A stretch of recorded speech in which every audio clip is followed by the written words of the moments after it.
right, good morning guys. It is a beautiful day here in Victoria, and I've been kicked out of the house by Colleen. It's teaching day as well. So fortunately it's beautiful and I've got a bunch of stuff to get done today. So just gonna run you through one thing that I really wanna get done today is our compost base. They've worked great so far and we've really gotten some good material out of them.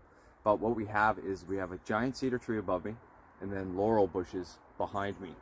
And what's happening, I think is what's happening, I saw a video on YouTube, is that the roots from the trees have tracked in to the compost and are coming up through the compost and sucking out the sweetness out of the compost. So what I want to do is fit a pallet. I've got pallet, I've got slats from pallets, and what I want to do is cut the pallet to the size of the compost base, which shouldn't be too hard because they're made out of pallets, and then fill in the top half for when I flip this compost over onto this one, and then when the roots try to come up, they'll get air pruned. So I don't know if it's going to work, but it's worth a shot and it seems like fun. So that's one thing I'm going to do, and hopefully it won't take me too long because I got a bunch of other stuff to do as well. So what I'll do is I'll bring you guys back when I'm done because no one wants to see me build. So yeah, cheers. All right, cut the pallet to fit, success. Now we just need to use some of the planks that I used off another project to fill in the gaps, and then I'll bring you guys back and we'll go to the next step. Awesome. All right, so that took 10 minutes. All I did was use the boards from other pallets and then other bits and pieces of wood to fill in the gaps on the pallet. I'll take you guys in and just show you really quick what I did. All right, so I just had to cut off the end bit, probably an inch or so of the pallet, and then it kind of wedged in perfectly. And then in between the spaces, I just took the boards off from underneath and kind of just made them fit, quote unquote. And then I used the nails that I pulled out of the bottom just to tack them down. So it's pretty solid. It's pretty solid. It's gonna do for compost. Obviously it's not perfect, but that's not what I'm going for. So it'll be interesting. I'll be able to, you know, lift it up and see what the roots are doing maybe later in the summer and go from there. I can always put some Tyvek or lumber wrapping at the bottom if I really wanted to keep the roots out, but it'll be kind of just be interesting to have a look and see if and what comes up through there. So yeah, super stoked. It was actually way quicker than I thought. And on to the next thing, which is flipping the compost from there into here. Don't worry, I'll save you guys. Okay, got her done. About an hour and a half, got everything built and then flipped. Used all free material to do it, which is great. And what I'm going to do is I'm going to wait to build ones in the other two bays, just because I want to see how this one does, and if I need to, I can just make improvements here or whatnot. But I think it's definitely going to keep more roots out of that compost, which would be great. So the other thing I was able to do was start a compost pile in February, which is pretty unreal.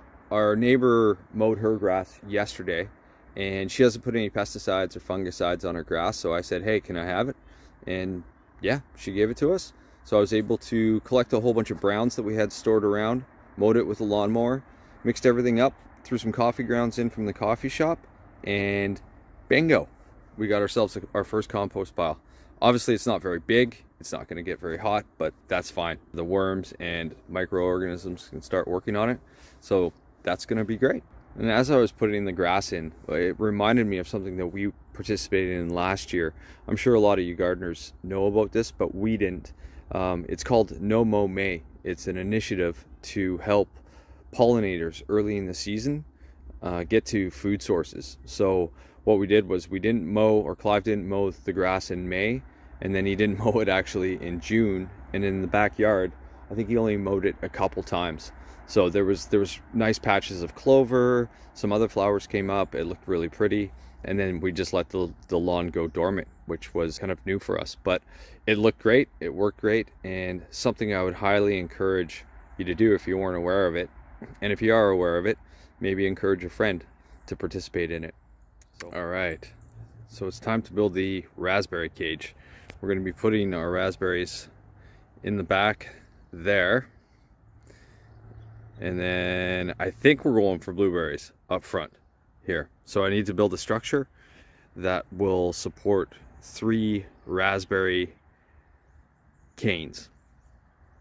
I'm going to try to keep it off the fence by at least 2 feet, maybe 3 feet off the fence, and then go from there. I'm not sure how I'm going to make this, but we'll figure it out. We'll figure it out. And once it's built, if you guys have any comments, please don't hold back, because the time to fix it is before the raspberries A, get here, and B, start growing. So I just pulled back all the cardboard, and you can see there's some sweet fungal growth, tons of earthworms and other critters under there. So I'm going to try to stay off of it as much as possible. It's still a little bit moist, so just try to keep off of it and go from there. All right, wish me luck.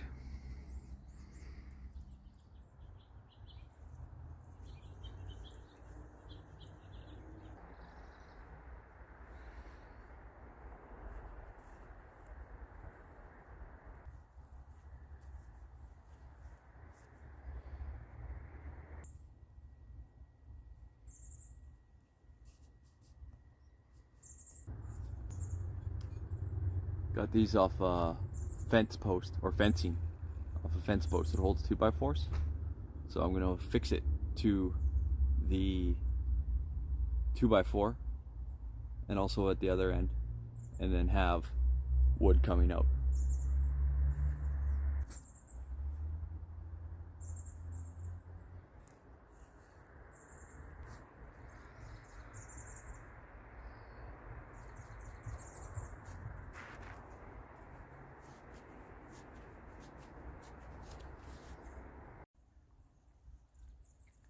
All right, got it done. Pretty easy money, just used from all reclaimed materials, screws and parts. It's pretty sturdy. Obviously we'll run some guide wires down on either side up top here, and then do the same on the bottom. And I did affix to the fence here, which made it a lot more solid, just reusing those brackets I got off the fencing job that I went to. So yeah, looks pretty good. And if you guys have any suggestions at all, please let us know. Now's the time. So we're planning to put 3 autumn fruiting raspberries along the fence line here, and then I think we're going with blueberries out here. So we'll have to do something with the soil and build it up a bit, because I think they'll probably drop over time. But yeah, super excited. Apparently our canes are on the way, fingers crossed, and we can get them in and maybe get a little crop this year, but hopefully for sure next year. So, and that structure I think is going to be pretty good for a couple 3 years anyways. So all right, the first sowing in the garden of the year. Very exciting. Gotta like the use of the pallet right there as well. But so we've got some stuff that Colleen sowed yesterday. Looks like some flowers, zinnias, some things that can't stay, stock, and then I just sowed some corn salad, some French breakfast radish, and then some Prince Rotin, whatever that means, radishes as well. So I just got to cover these things up, and then I'll put the cold frame, close the lid on the cold frame. Yes, Allie, we were listening to you, Allie D. We've got something in the works here, but as you can see, today's max temperature was 10 degrees, and it got up to 16.8. Last night the thermostat was outside, and it got down. Well, we had a heavy frost here this morning, so but yeah, I'll check on it either tomorrow or the next day and see how we do. No pressure soil, no pressure. All right, and if you guys are wondering how I get such good shots, we have the tripod here. And we have the custom camera set up here.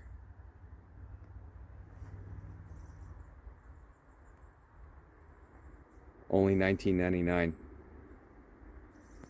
Tripod, wood, and nails, sold separately. Cheers.